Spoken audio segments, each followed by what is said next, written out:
Waalaikumsalam warahmatullahi wabarakatuh. Selamat pagi semuanya. Pagi. Gimana kabarnya, sehat? Alhamdulillah. Oke, baik. Sebelum kita memulai pelajaran pada pagi hari ini, ada baiknya kita berdoa terlebih dahulu, karena dengan berdoa kita berharap agar mendapatkan kemudahan dan keberkahan oleh Allah Subhanahu wa taala, dan juga agar proses pembelajaran yang akan kita lakukan pada pagi hari ini dapat berjalan dengan lancar dan ilmu yang akan kita peroleh dapat bermanfaat. Berdoa dimulai.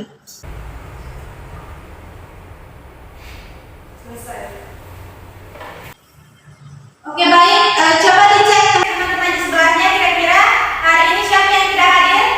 Hadir semua, Bu. Hadir semua ya? Oke, baik. Untuk hari ini kita akan membahas materi tentang keterampilan dasar komunikasi. Kita bahas yang pertama dulu, yaitu tentang identifikasi proses komunikasi.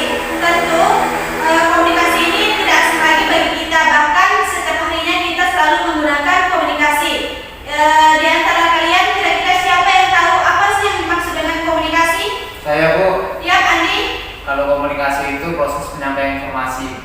Iya, betul sekali apa yang disampaikan oleh Andi, bahwasanya komunikasi itu adalah suatu proses kegiatan penyampaian pesan ataupun informasi yang mengandung arti dari satu pihak kepada pihak lain dalam usaha untuk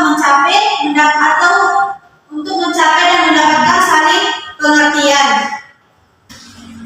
Selanjutnya yaitu ada unsur-unsur komunikasi. Ada 5 unsur-unsur komunikasi, di antaranya yang pertama apa?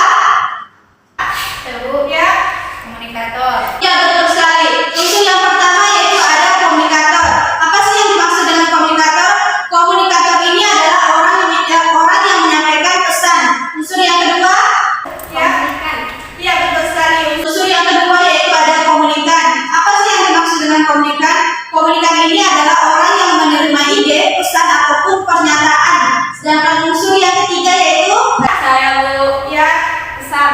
betul sekali. Unsur yang ketiga yaitu pesan. Dan yang dimaksud dengan pesan yaitu ide atau keinginan dari komunikator. Unsur yang keempat, Ya, Bu. Media. ya, unsur yang keempat yaitu ada media. Yang dimaksud dengan media adalah sarana atau saluran yang menunjang pesan. Sedangkan unsur yang keempat, yang kelima, Saya, Bu. ya, Efek atau feedback. betul sekali.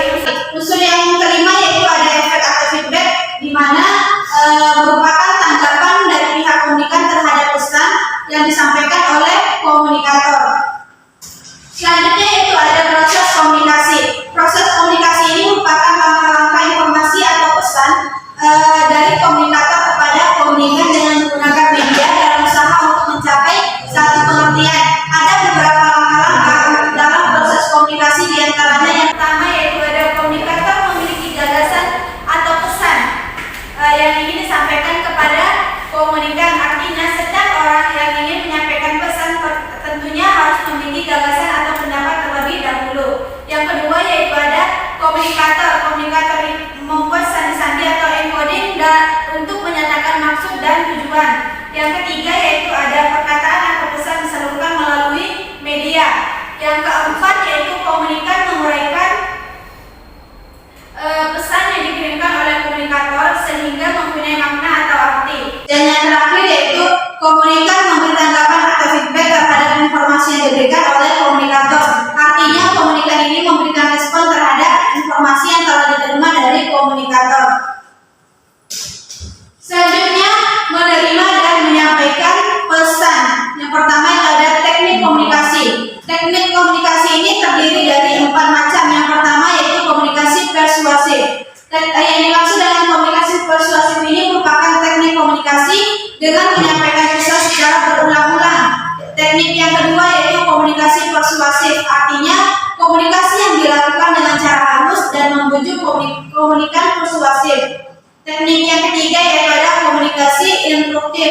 Artinya teknik komunikasi ini dicirikan dengan pemberlakuan pemaksaan dan saksi dari komunikator kepada komunikan. Sedangkan teknik yang terakhir yaitu ada hubungan manusiawi. Artinya teknik komunikasi yang memperhatikan nilai-nilai etis untuk menciptakan suasana atau iklim komunikasi yang manusiawi. Selanjutnya yaitu penggunaan bahasa verbal dan non-verbal. Apa sih yang dimaksud dengan verbal?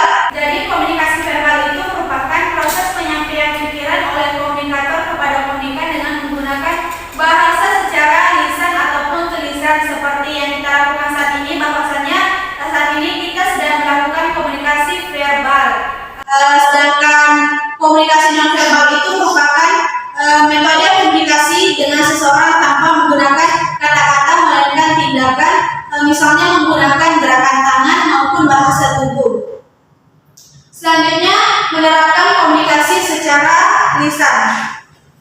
Ada beberapa cara penerapannya. Yang pertama yaitu ada komunikasi kelompok, di mana komunikasi kelompok ini ada komunikasi antara individu dengan kelompok seperti yang kita lakukan saat ini. Selanjutnya yaitu ada kelompok dengan individu dan juga ada kelompok dengan kelompok. Yang kedua yaitu ada diskusi. Tentu kegiatan diskusi ini sering kali kita lakukan ya, bahwasannya diskusi itu merupakan komunikasi kelompok dalam bentuk pertukaran pendapat mengenai suatu persoalan atau masalah dengan maksud untuk mendapatkan keterangan yang lebih lengkap. Sedangkan yang ketiga yaitu ada rapat. Rapat ini terkhusus misalnya dalam suatu organisasi ya, untuk bermusyawarah bersama itu dengan cara rapat. Yang dimaksud dengan rapat yaitu pertemuan antara anggota di lingkungan organisasi sendiri untuk merundingkan atau menyelesaikan suatu masalah yang menyangkut kepentingan bersama. Selanjutnya yaitu media komunikasi. Tentunya dalam berkomunikasi itu kita harus memerlukan media ataupun alat. Apa sih yang dimaksud dengan media komunikasi?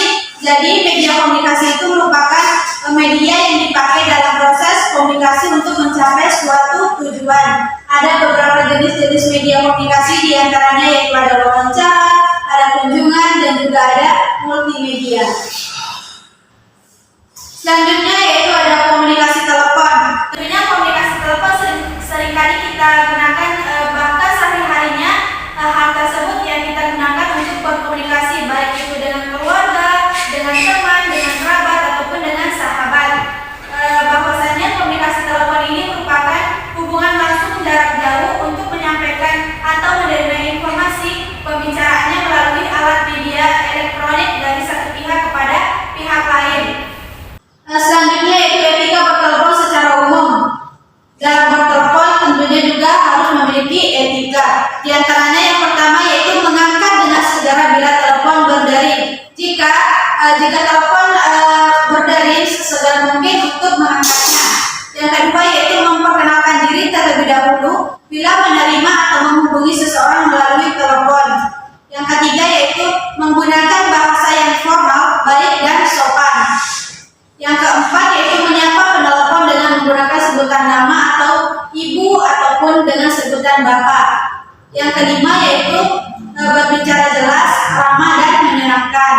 Yang keenam bertanya dengan bijaksana.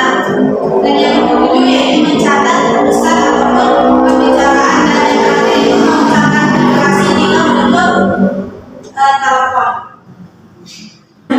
Oke, baik anak-anak, itulah tadi pemaparan materi dari Ibu. Sebelum kita menutup pembelajaran pada pagi hari ini, apakah ada yang ingin bertanya?